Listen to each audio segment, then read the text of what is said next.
سب آپ جانتے ہیں جب فوت ہو جائے تو جو عمل ہو چکے اس کی نیکیاں ملتی ہیں، قیامت کو کوئی عمل نہیں کر سکے گا۔ واحد قرآن ہے، جب جنت کی سیڑھیاں چڑھ رہا ہوگا نا وَيُزَادُ بِكُلِّ آیَةٍ حَسَنَةٍ، اللہ اس دن بھی ہر آیت کے بدلے اس کی نیکیوں میں اضافہ کرتے ہیں۔ دنیا کا کوئی عمل نہیں ہے، جملہ کتب حدیث کو جمع کر لیجیے، آپ کو اس پلے کی روایت ہی نہیں ملے گی۔ یتلون کتاب اللہ، اللہ کی کتاب کی تلاوت کرنے والے ان کی تجارت میں کبھی خسارہ نہیں۔ صفِ قیامت کو لگائی جائیں گے، وَعُرِضُوا عَلَى رَبِّكَ صَفًّا، لوگوں کو صفوں میں اللہ کے سامنے پیش کیے جائے۔ صفیں وہاں نورانی بھی ہوں گی اور خاکی بھی ہوں گی۔ ٹوٹل 120 صفیں جنت میں جائیں گی، جن میں سے 80 صفیں صرف اس امت کی ہوں گی جو جنت میں جائیں، باقی 1,24,000 پیغمبروں میں سے آخری پیغمبر کے سوا تمام امتوں میں سے 40 صفیں جنت میں جائیں۔ اس دن کے فیصلے کو کبھی یاد کر لو، بخاری مسلم کی روایت ہے، اللہ فرمائیں گے قرآن پڑھنے والے آ جاؤ، آج خاکی صفوں سے نکلو، ان صفوں میں آ کے کھڑے ہو جاؤ جن صفوں میں جبریل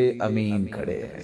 اللہ اس سے بڑا بھی کوئی مقام، یہ قرآن ہی آئے گا، یجیء القرآن یوم القیامہ، سفارش کرے گا، یا ربی، اے رب اس کو انعام سے نوازیے، فیلبس تاج الکرامہ، فیلبس حلۃ الکرامہ، اللہ ذوالجلال عزت کا تاج اسے پہنائیں گے۔ لوگوں کے بال تو بکھرے ہوئے ہوں گے، اس کو عزت کا تاج پہنایا جائے گا۔ اللہ کچھ اور انعام دیجئے، جنت کی خلعت فاخرہ پہنائی جائے۔ اللہ انعام تو دے دیا، یا رب ارض عنہ، اللہ راضی بھی ہو جائے، اللہ راضی بھی ہو جائے۔ پھر رضا کا سلسلہ کیسے چلے گا؟ اللہ ذوالجلال کا حکم آئے گا، اقرأ وارتقِ، قرآن اب پڑھتے جاؤ اور جنت کی سیڑھیاں چڑھتے جاؤ۔ فإن منزلتك عند آخر آیۃ تقرأها، مقام تیرا بس یہ معمولی سا اونچا نہیں ہے، قرآن کی آیتیں ذرا دیکھ لو کتنی ہیں۔ اللہ کے رسول کا فرمان ہے، اللہ فرمائیں گے تیرا مقام وہاں ہے جہاں قرآن مجید کی آخری آیت کی تم تلاوت کرو۔ وخلق منها زوجها وبث منهما رجالا كثيرا ونساء واتقوا الله الذي تساءلون به والأرحام إن الله كان عليكم رقيبا يا أيها الذين آمنوا اتقوا الله وقولوا قولا سديدا يصلح لكم أعمالكم ويغفر لكم ذنوبكم ومن يطع الله ورسوله فقد فاز فوزا عظيما أما بعد فأعوذ بالله من الشيطان الرجيم والله يريد أن يتوب عليكم ويريد الذين يتبعون الشهوات أن تميلوا ميلا عظيما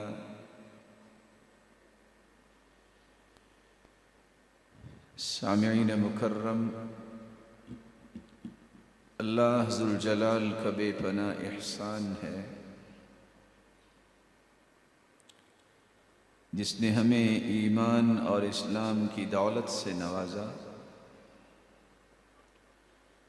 اور ہماری رشد و ہدایت کے لیے نوشتہ ہدایت قرآن مجید کو نازل کیا، پھر اس کی روشنی میں زندگی کے جملہ زاویوں کو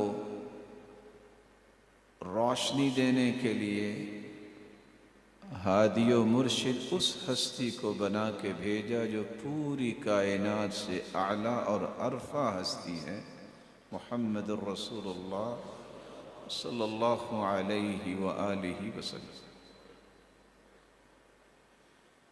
جن شخصیات نے اس ہستی کی رفاقت اور صحبت کو پسند کیا،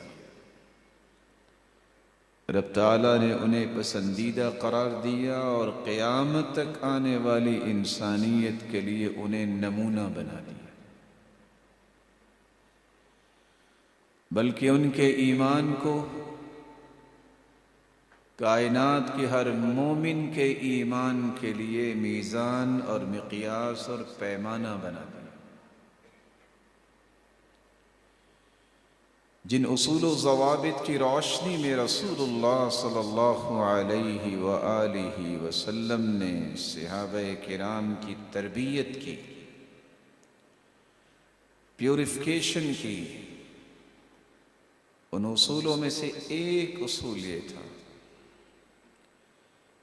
کہ ہر وقت وہ یہ سوچتے تھے کہ کیا اللہ ذوالجلال ہم سے راضی ہوگا یہ جو کام کر رہے ہیں؟ کیا اللہ ذوالجلال کی مرضی کے مطابق ہماری زندگی کے زاویے مرتب ہو رہے ہیں؟ یہ فکر، یہ سوچ، یہ نظریہ ان کو اس قدر بلند کر گیا، انہوں نے پھر زندگی کی صبحیں اور شامیں، ظہریں اور عصریں، بلکہ ایک ایک لمحے کو اس قدر خوبصورت بنایا کہ اللہ ذوالجلال نے انہیں رضی اللہ عنہم وارضاہم کی ڈگری عنایت کر دی کہ جس طرح وہ اللہ سے راضی ہے، اللہ ذوالجلال ان سے راضی ہے، اور اللہ ذوالجلال جس سے راضی ہونا چاہتے ہیں اس کے بارے میں اعلان بھی کرتے ہیں۔ قرآن مجید میں اللہ ذوالجلال فرماتے ہیں یرید اللہ ان یتوب علیکم، اللہ تعالیٰ تو ارادہ کرتے ہیں کہ تمہاری توبہ کو قبول کریں۔ وَيُرِيدُ الَّذِينَ يَتَّبِعُونَ الشَّهَوَاتِ، اور جو شہوتوں کے غلام ہیں، خواہشات نفس کے غلام اور اسیر اور قیدی ہیں، وہ یہ نہیں چاہتے۔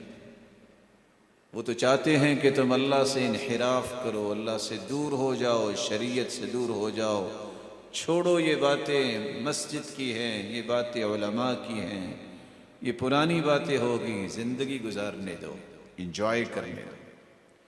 ان مسکینوں کو پتہ نہیں ہے کہ اللہ ذوالجلال نے جو شرعی احکامات کو پورا کرنے میں لذت رکھی ہے وہ دنیا کے کسی کھانے میں موجود ہی نہیں۔ ارادہ یہ چاہت کو بھی کہتے ہیں، خواہش کو بھی کہتے ہیں، پسند کو بھی کہتے ہیں، اور قربت کو بھی کہتے ہیں۔ اللہ ذوالجلال کا ارادہ اس کی دو قسمیں ہیں، ارادۃ کونیہ، ارادۃ شرعیہ۔ کونی ارادہ یہ ہے جس کو ارادہ عامہ کہا جاتا ہے، امور کائنات کے متعلق اللہ ذوالجلال نے ایک ارادہ کیا، اور ارادہ شرعیہ یہ ہے کہ ایسا حکم جو اللہ ذوالجلال نے دیا ہے جس کو بجا لانے پر اللہ خوش بھی ہوتے ہیں، راضی بھی ہوتے ہیں، اور اللہ کی خوشنودی بھی انسان کو میسر آتی ہے۔ ابو عزہ رضی اللہ تعالی عنہ روایت کرتے ہیں رسول اللہ صلی اللہ علیہ وسلم نے فرمایا ان اللہ تبارک وتعالی اذا اراد قبض روح عبد بأرض جعل له فيها حاجة۔ اللہ ذوالجلال جب کسی انسان کی روح کو قبض کرنا چاہتے ہیں، جس جگہ قبض کرنی ہوتی ہے اللہ ذوالجلال اس انسان کی ضرورت اس جگہ پہ رکھ دیتے ہیں۔ یہ اللہ ذوالجلال کا ارادہ ہے، مشیت ہے۔ اس کا علم ہے، اس نے اندازے لکھے ہیں، اس نے تقدیر لکھی ہے، ہوگا وہی جو اللہ ذو الجلال نے لکھا۔ فَمَن يُرِدِ اللَّهُ بِهِ خَيْرًا، اللہ ذو الجلال جب کسی سے خیر کا ارادہ کرتے ہیں، یشرح صدرہ للاسلام، تو اسلام کے لیے اسے انشراح صدر نصیب فرماتے ہیں۔ یہاں بیٹھے بیٹھے میں اور آپ بھی اندازہ کر سکتے ہیں میرے ساتھ خیر کا ارادہ ہے یا مجھے خیر سے دور کرنے کا ارادہ ہے۔ اگر دین کی بات سننے سے شرح صدر ہو، خوشی ہو، لذت ملے، حلاوت نصیب ہو، مٹھاس محسوس ہو اور انسان کو سکون آئے قرآن و حدیث کی بات سننے سے، سمجھ لے کہ اللہ ذو الجلال نے آپ کے ساتھ خیر کا ارادہ کیا۔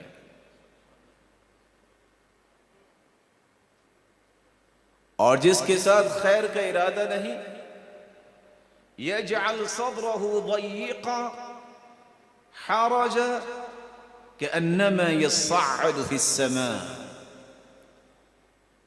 جو شخص اللہ ذو الجلال کی خیر اور بھلائی سے محروم ہوتا ہے، یجعل صدرہ ضیقا، قرآن سناؤ، حدیث سناؤ، اس کا دل گھٹن محسوس کرتا ہے۔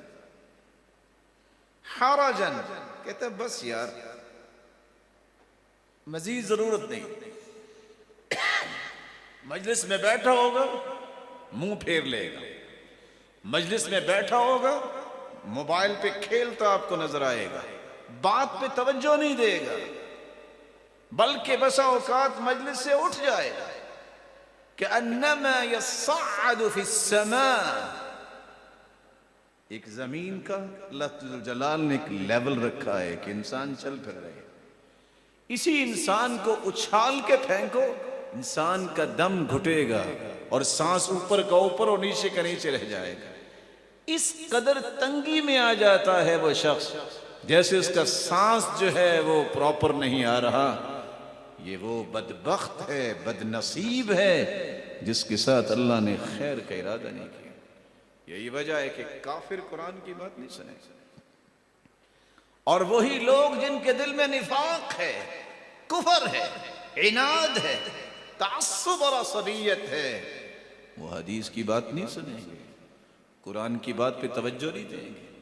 جن کو اللہ ذو الجلال نے پسند کر لیا، ان کی خواہش اور تمنا یہ رہتی ہے کب میرے پاس اللہ کا کوئی فرمان آئے میں سمجھ سکوں، میں اس فرمان کو بھی سمجھوں۔ وہ مجلس میں انہماک میں بیٹھتے نظر آتے ہیں، اور یہی وہ لوگ ہیں جو اللہ ذو الجلال کی رحمتوں کے مستحق ٹھہرائے جاتے ہیں۔ ارادۃ شرعیہ، ایسا ارادہ اللہ ذو الجلال کا جس پر اللہ ذو الجلال اپنی رضا، خوشی، خوشنودی، محبت پھر نشاور کرتے ہیں۔ قرآن مجید میں اللہ ذو الجلال فرماتے ہیں انما یرید اللہ لیذہب عنکم الرجس اہل البیت ویطہرکم تطہیرا۔ اہل بیت رسول اللہ صلی اللہ علیہ وآلہ وسلم کی ازواج مطہرات، کس قدر پاکیزہ یہ گھر بنائے۔ اہل بیت، جملہ اہل بیت، سیدہ فاطمہ الزہرا رضی اللہ تعالی عنہ، سیدنا حسن و حسین ان کے ساتھ، سیدہ شباب اہل الجنہ جو جنت کے شہزادے ہیں قیامت کے دن۔ فرمایا اللہ ذو الجلال ارادہ کرتے ہیں کہ ہر قسم کی پالیدگی سے آپ کو دور کر دیں۔ یہ اللہ ذو الجلال کا ارادہ ہے۔ ما يريد الله ليجعل عليكم من حرج ولكن يريد ليطهركم ظهوركم ويتم نعمته عليكم لعلكم تشكرون. یہ اللہ ذوالجلال کی خوشی ہے، وہ اپنی مخلوق پہ مشقت نہیں کرتے، آسانیاں دیتے. بس اللہ ذوالجلال نے کچھ ضوابط بنائے ہیں، تم وضو کرو گے پاک ہو جاؤ، غسل کرو گے پاکیزہ ہو جاؤ. اور وہ تو اپنی نعمتوں کو مکمل کرنا چاہتا ہے، تم پہ کوئی مشقت نہیں کرنا چاہتا. يريد الله بكم اليسر ولا يريد بكم العسر. اللہ ذوالجلال تو تمہارے لیے آسانی چاہتے ہیں، تمہارے لیے مشقتوں کو تو پسند نہیں کرتے. بلکہ آپ صلی اللہ علیہ وآلہ وسلم کے صحابی بیان کرتے ہیں کہ اللہ ذوالجلال کے سامنے اگر دو چیزیں پیش کی جاتی، اللہ کے رسول صلی اللہ علیہ وسلم کے سامنے اگر دو چیزیں پیش کی جاتی، آسان چیز کو لے لیتے. مشقتوں میں ہم خود جاتے ہیں، اسلام نے کوئی مشقت نہیں رکھی، بھلا اس سے بھی کوئی آسان دین ہے. صلی قائما، آپ کھڑے ہو کے نماز پڑھیے. فَإِن لَمْ تَسْتَطِعْ فَقَاعِدًا، اگر کھڑے ہو کے نماز پڑھنے کی سکت نہیں ہے تو بیٹھ کے پڑھ لو. فَإِن لَمْ تَسْتَطِعْ فَعَلَى جَنْبٍ، تم بیٹھ کے بھی نہیں نماز پڑھ سکتے تو تم کروٹ کے بل ہو کے پڑھ لو. فَأَوْمِئِ مَاءً، اس قدر لاغری ہوگی ہے تو تم اشارے سے بھی نماز پڑھو گے. صحیح بخاری کی روایت ہے، ان العبد اذا مرض العبد او سافر كتب له ما كان يعمل مقيما صحيحا. بندہ مسافر ہو یا بیمار ہو، اللہ ذوالجلال فرماتے ہیں اس کی نماز کا اجر وہ لکھو جو اس نے اپنے ہی شہر میں پڑھی اور خوبصورت عبادت کی. آسانی. اللہ کے رسول صلی اللہ علیہ وسلم نے خوشخبری سنائی تھی، بعثت بالحنیفیۃ السمحہ، میں یکرو اور آسان دین دے کے بھیجا گیا ہوں. اس آسان دین کو مشکل بنانے والے تو انسان ہے. زندگی کا کوئی زاویہ، کوئی رویہ ایسا نہیں جس میں اللہ نے آسانیاں نہیں رکھی. انسان خود مشکلات کا شکار ہوتا ہے. آپ شادی بیاہ کو دیکھ لیں، شریعت کیا کہتی ہے کہ سب سے زیادہ اجر والا اور عظمت والا نکاح وہ ہے ایسرہ مؤونہ، جس پہ خرچ کم ہو. مشقت کی طرف کون جاتا ہے؟ شریعت نے کہا کہ ہم جاتے ہیں. آپ صلی اللہ علیہ وآلہ وسلم نے فرمایا ان من یمن المرأة تیسیر خطبتها، تیسیر صداقها وتیسیر رحمها. کسی عورت کی برکت کو دیکھنا ہے تو اس کی نسبت جلدی طے ہو جاتی ہے، مہر آسانی سے ادا ہو جاتا ہے اور جلدی اولاد کی نعمت سے سرفراز کی جاتی ہے.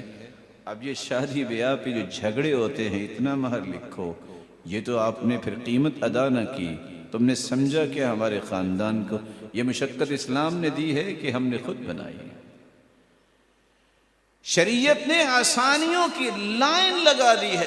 کوئی ایک مسئلہ، چونکہ ہمارا موضوع نہیں، وگرنہ میں ایک نہیں، دسیوں نہیں، 20 حدیثیں آپ کے سامنے رکھتا کہ اسلام نے کیسے کیسے آسانی کی. دور نہ جائیے، 36 خون آپ کو بھی آئے ہوں گے. حج پہ کھڑے لوگ پریشان ہیں، وہ جی قربانی لیٹ ہو گئی ہے تو کیا کریں. وہ اللہ کے پیارے بندے، تم حج کرنے گئے ہو، یہ مسائل پڑھ کے جاؤ. صحیح بخاری کی روایت ہے کہ 4 کام 10 تاریخ کو کرنے ہیں. سب سے پہلے کنکریاں مارنی ہیں، پھر جا کے قربانی کرو، پھر تم بالوں کو منڈواؤ، پھر بیت اللہ کا طواف اور سعی کرو. لیکن اس دن صحیح بخاری کی روایت بتاتی ہے میں سئل رسول اللہ صلی اللہ علیہ وسلم عن شيء قدم ولا اخر الا قال افعل ولا حرج. ان چاروں میں جو بھی تقدیم و تاخیر ہو جائے کوئی بھی مذائقہ نہیں۔ ایک شخص آیا، اللہ کے رسول پہلے طواف کر لیا ہے، میں نے تو قربانی کی نہیں۔ فرمایا افعل ولا حرج، کرتے جاؤ بس، کوئی حرج نہیں۔ ایک نے کہا میں نے پہلے بال منڈوا لیا ہے، ابھی قربانی نہیں کی۔ فرمایا افعل ولا حرج، کرتے جاؤ، کوئی پریشانی نہیں۔ یہ آسانی ہے اسلام کی، اگر اس طرح آسانی نہ ہوتی تو نہ جانے یہ نعمت جو ہے کتنی مشقتوں کا باعث بن جائے۔ اللہ ذوالجلال آسانیوں کو پسند کرتے ہیں، اس لیے آسانیاں کبھی بھی اپنے آپ سے دور نہ کیجیے۔ جب اللہ ذوالجلال کسی کے ساتھ خیر کا ارادہ فرماتے ہیں تو سب سے پہلا انعام یہ دیتے ہیں۔ قرظ بن علقمہ الخزاعی بیان کرتے ہیں، رسول اللہ صلی اللہ علیہ وسلم نے فرمایا ایما اہل بیت من العرب او العجم اراد اللہ بهم خیرا ادخل علیہم الاسلام۔ عرب اور عجم میں سے جس کے ساتھ خیر کا ارادہ اللہ فرماتے ہیں، بھلائیاں دینی ہیں، خیر و برکت اس کے گھروں میں جمع کرنی ہے، پہلا انعام اللہ اس کو یہ دیتے ہیں، اسے اسلام کی نعمت سے سرفراز کر دیتے ہیں۔ میں اور آپ اگر اسلام کی نعمت کا شکر ادا کرنے کے لیے ساری زندگی سجدے میں رہے تو اس کا شکر ادا نہیں ہو سکتا۔ اللہ تیرا شکر ہے کہ ہمیں مسلمان بنایا۔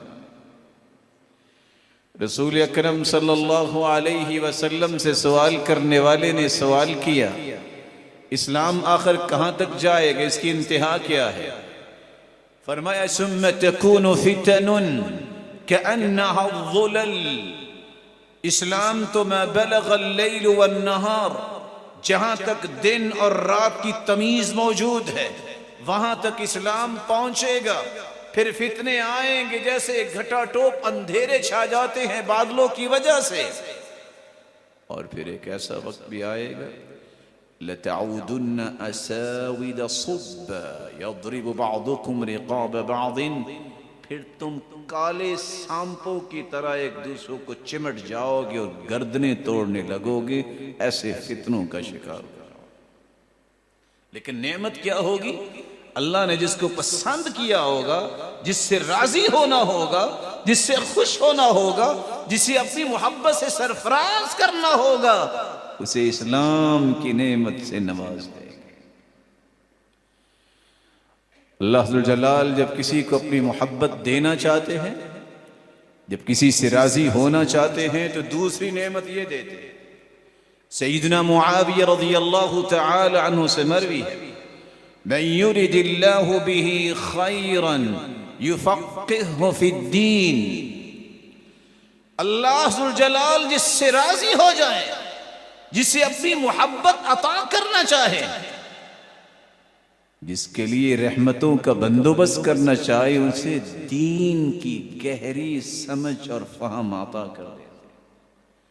ساری دنیا بیک زبان ہو کے بھی علم والوں کو گالی دے دے تو علم والوں کے اوپر کوئی اثر نہیں ہے، کیونکہ دنیا کی تعداد ہے 7.5 ارب، اور اللہ ذوالجلال نے زمین و آسمان، ساتوں آسمانوں کے فرشتوں کو یہ پابند کر رکھا ہے جو کھربوں کی تعداد میں ہیں، کیونکہ حدیث کہتی ہے ہر روز 70,000 فرشتے البیت المعمور میں 7ویں آسمان میں عبادت کریے جاتے ہیں، جو ایک مرتبہ جاتا ہے فرشتہ قیامت تک دوبارہ اس کی باری نہیں آئے گی۔ اتنے فرشتوں کو، اور پھر سمندروں میں، دریاؤں میں مچھلیوں کو، چیونٹیوں کو ان کی بلوں میں، ہواؤں اور فضاؤں میں تیرتے ہوئے پرندوں کو پابند کر رکھا ہے۔ تم برکت اور بخشش کی دعا کرو اس ہستی کے لیے جو دنیا کو خیر اور بھلائی کی تعلیم دیتا ہے۔ اللہ تعالیٰ جب کسی کو پسند کرتے ہیں تو دین کی سمجھ عطا فرماتے ہیں۔ خوش ہو جائے جس کو دین کی سمجھ ہے، میں نے اٹھنا ہے تو کیا دعا پڑھنی ہے، میرے فرائض کیا ہے، میری ذمہ داریاں کیا ہے، سنن کیا ہے، اللہ کی رسول کی سنت اس چیز میں کیا ہے، مجھے عائلی زندگی کیسے گزارنی ہے، مجھے انفرادی زندگی کیسے گزارنی ہے، اجتماعی زندگی میں مجھے کیا کرنا ہے، مجھے اپنی اقتصادیات کو کیسے بہتر کرنا ہے، میری سیاست کیسے۔ جس کو دین کی سمجھ ہے خوش ہو جائے، ہنی اللہ، بابرکت ہے وہ انسان، وہ اس قابل ہے کہ اسے سلوٹ کیا جائے، کیونکہ یہ اللہ کا پسندیدہ ہے۔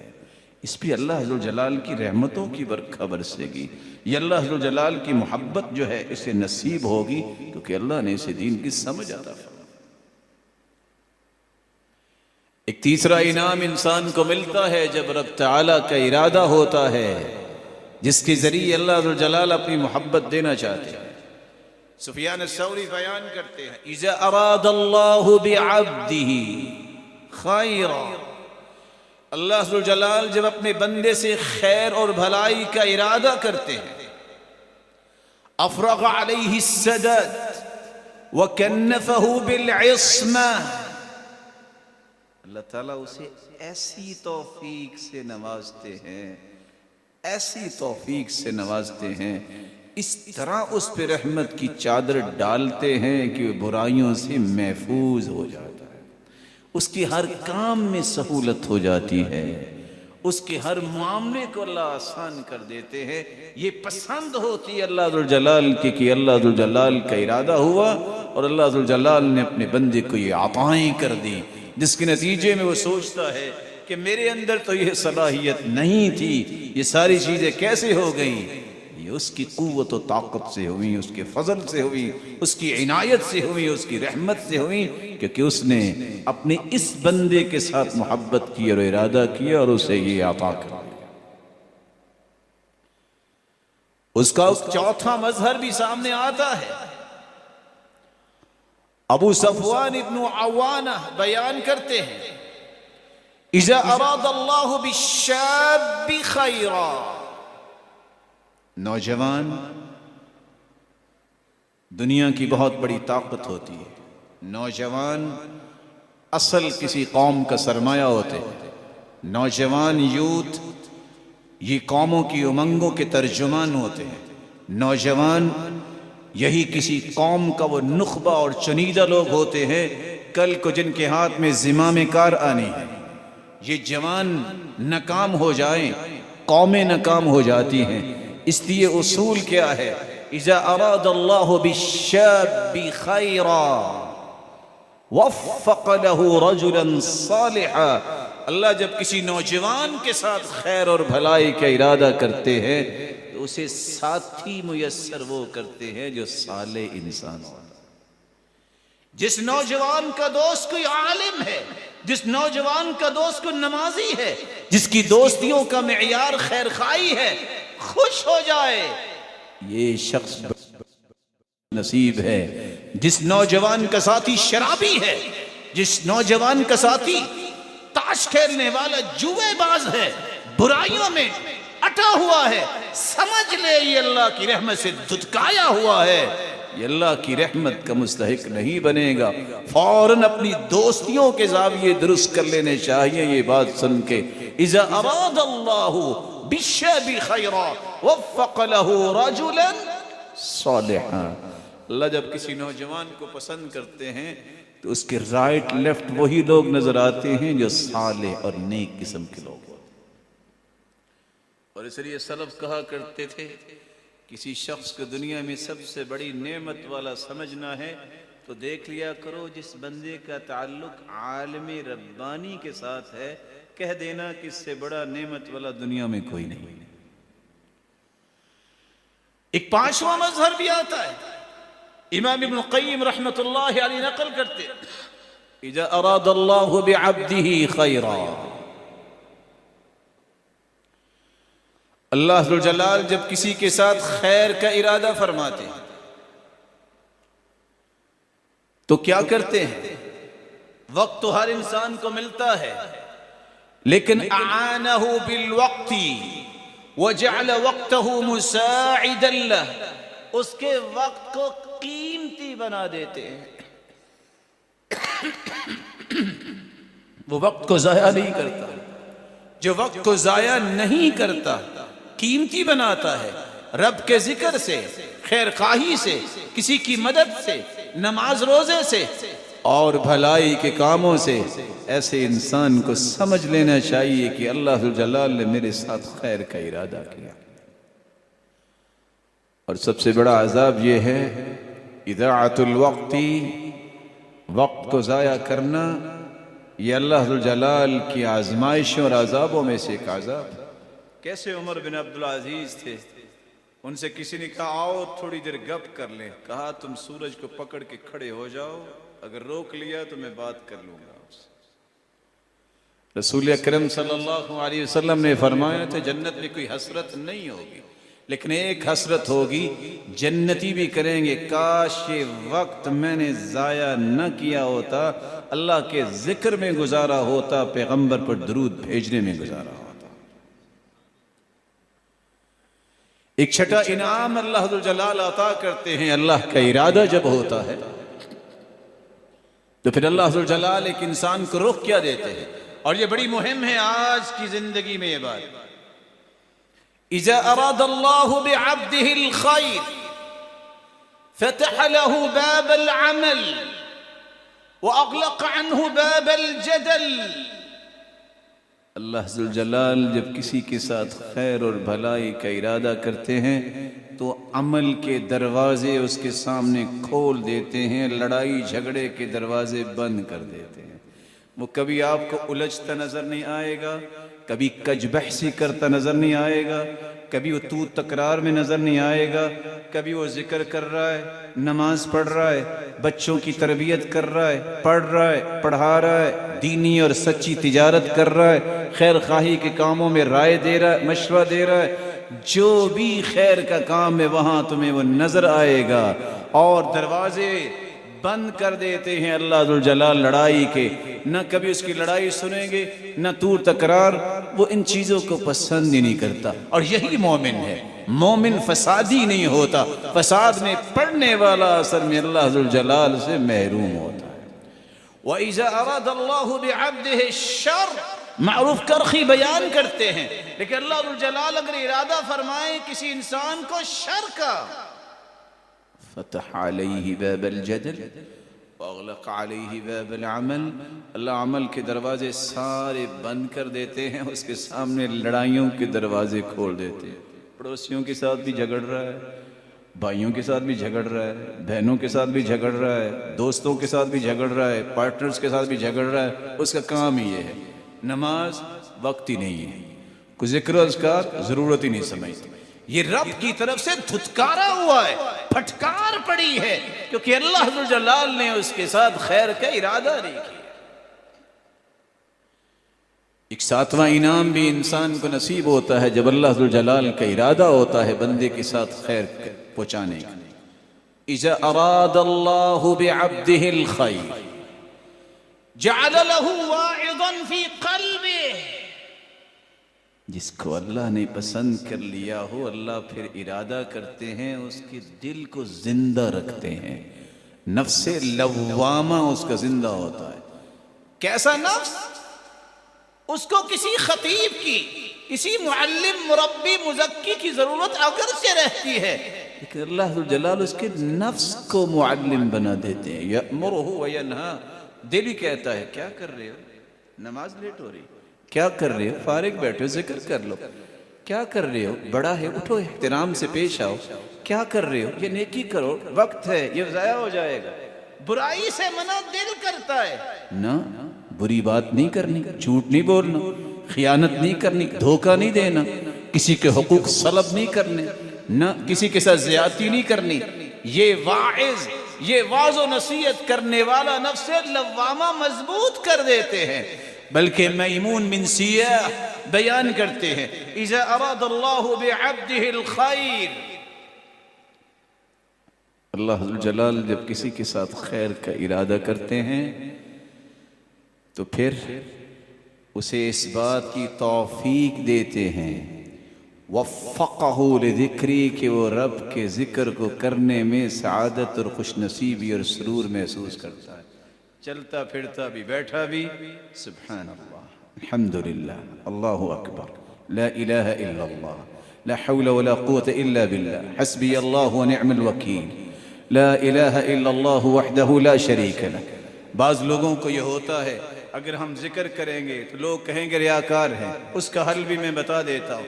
ایک ایسا ذکر ہے آپ کے ہونٹ بھی نہیں حرکت کریں گے, ذکر ہوگا. پڑھ کے دیکھیے لا الہ الا اللہ, آواز نہیں آنی چاہیے, آپ کے ہونٹ بھی حرکت نہیں کریں گے. افضل الذکر لا الہ الا اللہ, تمام اذکار میں افضل ذکر بھی لا الہ الا اللہ ہے. آپ اگر پڑھتے جائیں آپ کے ہونٹ بھی حرکت کرتے کسی کو نظر نہیں آئے. رسول اللہ صلی اللہ علیہ وآلہ وسلم نے صحابہ کرام کو ایک 8ویں بات بھی سمجھائی. جب اللہ ذوالجلال کسی کے ساتھ خیر کا ارادہ فرماتے ہیں تو پھر اس کے ساتھ سلوک کیا ہوتا ہے؟ اذا اراد اللہ بعبده اذا اراد اللہ باہل بیت خیرا, جس گھر پہ اللہ ذوالجلال راضی ہو جاتے ہیں اس کے ساتھ خیر کا معاملہ کرنا ہوتا ہے. ادخل علیہم الرفق, اس گھر میں نرمی کو داخل کر دیتے. اقدار, مینرز, ایٹیکیٹس, سمجھداری, فہمائش, سنجیدگی, یہ چیزیں اس گھر کا بہت بڑا حصہ ہوتی ہیں. بڑا بات کر رہا ہے, چھوٹے سن رہے ہیں. وقت پہ نماز ہو رہی ہے, ذکر ہو رہا ہے, قرآن کی تلاوت ہو رہی ہے, معاملات کو سنجیدگی سے سوچتے ہیں, بیٹھ کے حل کرتے ہیں. کوئی وہاں اونچی آواز آپ کو سنائی نہیں دے گی. دھلے ہوئے لوگ یہی ہیں جن پہ اللہ نے نرمی کو جاری کر دی ہے. وہ کسی معمولی سی بگاڑ اس کو حل کرنے کے لیے بھی نرمی کا راستہ نہیں چھوڑتے. اور یہ بات یاد رہنی چاہیے, الصوت الہادی ابلغ من الصراخ. اتفاق ہے, آپ جتنی نرمی سے بات کریں گے یہ اس بات سے ہمیشہ طاقتور ہوگی جو آپ چیخ کے کسی کو سمجھانے کے لیے کہیں گے کہ بیٹا یہ نہیں کرنا. اب نرمی سے کر کے دیکھیے, اس کے دل میں بات اتر جائے گی. اور یہی رسول اللہ صلی اللہ علیہ وسلم نے سکھائی. یہودی تو دشمن تھے ہی تھے, اللہ کے رسول کے پاس آئے, کہتے السلام علیکم, السلام علیکم, یہ نہیں کہا السلام علیکم.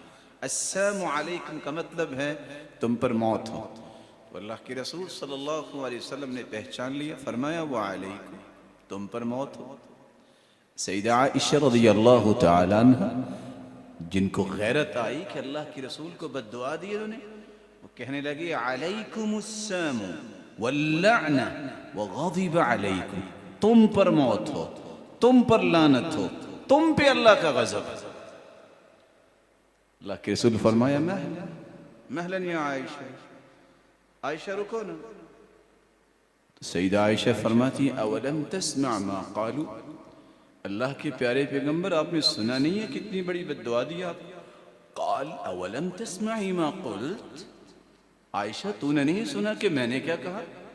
انہوں نے کہا تم پہ موت ہو, میں نے کہا تم پر ہی ہو. ان کی تو قبول نہیں ہوگی, میری قبول ہو جائے گی. ساتھ ہی فرمایا ان الرفق لا يكون في شيء الا زانه ولا ينزع من شيء الا شانه. جس چیز میں نرمی آ جائے اللہ جلال اس چیز کو خوبصورت بنا دیتے ہیں, اور جس چیز سے نرمی کھینچ دی جائے وہ خوبصورت چیز بھی بدنما بن جاتی ہے. ان اللہ رفیق یحب الرفق فی الامر کلہ, اللہ ذوالجلال رفیق ہیں اور نرمی کو پسند کرنے والے ہیں. بلکہ دوسری حدیث میں آتا ہے اذا اراد اللہ بعبده الخیر دلہم علی باب الرفق.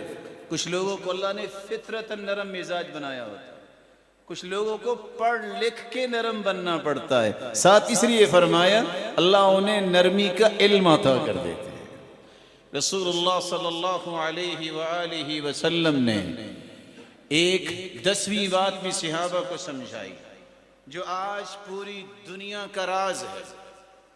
کوئی ملک ہے کوئی تنظیم ہے، کوئی آفس ہے، کوئی کاروبار ہے، کوئی گھر ہے، دنیا کے ہر زاویے میں یہ بات اپلائی کی جا سکتی ہے اور اس کے ثمرات کو چنا جا سکتا ہے۔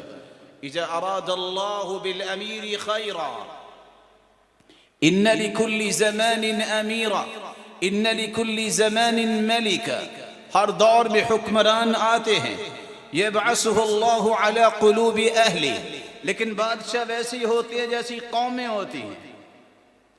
فَإِذَا أَرَادَ اللَّهُ صَلَاحَهُمْ بَعَثَ عَلَيْهِمْ مُصْلِحًا، اللہ جب کسی قوم کی اصلاح کرنا چاہتے ہیں تو پھر مصلح کو ان پہ لے آتے ہیں، وہ اصلاح کرتا ہے۔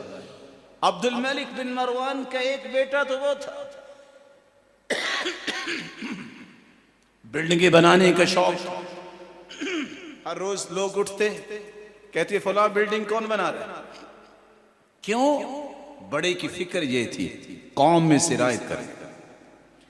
دوسرے کا شوق تھا گانے کا، لوگ اٹھتے کہتے فلاں کا گانا سنا ہے، کیونکہ شوق قوم تک جاتا ہے۔ بڑے کی غلطی قوم کی غلطی ہوتی ہے، بڑے کی نیکی قوم کے اندر آتی ہے۔ عمر بن عبدالعزیز جب خلیفہ بنے، لوگ صبح اٹھ کے پوچھتے رات کو تہجد میں کتنے پارے پڑے، کیونکہ عمر بن عبدالعزیز تہجد میں پارے پڑھتے تھے، قوم کا فکر بنا۔ یہی چیز اللہ کی رسول صلی اللہ علیہ وسلم کے سامنے دودھ شراب پیش کی گئی۔ معراج کے موقع پہ آپ نے دودھ کو لیا، فرشتہ جبریل نے کہا اصبت الفطرہ، آپ نے فطرت کو لے لیا۔ وَلَوْ أَخَذْتَ الْخَمْرَ لَغَوَتْ أُمَّتُكَ، اگر آپ شراب کو لیتے تو آپ کی پوری قوم جو ہے، آپ کی امت جو ہے وہ گمراہ ہو جاتی۔ کیوں؟ نبی نے جو کام کرنا ہے امت نے تو وہی کرنا ہے۔ نبی نے فطرت کو لیا ہے، شراب کو نہیں لیا۔ اس لیے اللہ کی رسول نے فرمایا اذا اراد اللہ بالامیر خیرا، اللہ ذوالجلال جب کسی بھی بادشاہ کو امیر کے ساتھ بھلائی کا ارادہ کرتے ہیں، انعام کیا دیتے ہیں؟ جعل له وزیر صدق، اس کے وزراء سچے بناتے ہیں۔ سچے وزیروں کی نشانی کیا ہے؟